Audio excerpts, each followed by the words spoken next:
Today I'm going to show you how to change the language on an Epson XP-4155. Now, I've previously had customers that have accidentally set their printer up with the wrong language initially and just needed a hand doing that, so I thought it would be worthwhile putting together. This could also work for other printers that have a similar menu, but here we go. Now, you want to be on the home page of the printer, which looks something like this. If you're not on this page, press the home button to get there. Now, we can use the arrow keys to move along till we get to settings, which is represented by a cog. So you'll be looking for that symbol if you're in a language you don't understand.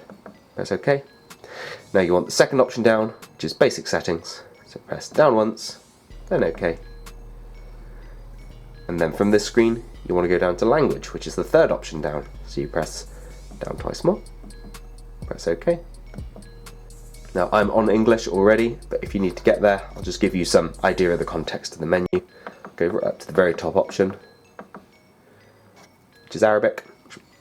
Probably a good benchmark for where you are, so you can go up there if you're not already on there. Now let's count. So we got 1, 2, 3, 4, 5, 6, 7, 8, 9. English is the 9th one down, if that's the language you're changing to. So we press OK, and we're done. Now hopefully you found this video useful. If you have, do let us know with a like. If there's anything else you'd like to know, please do let us know in the comments. Otherwise, thank you for watching, and I'll see you next time. Take care. Bye bye.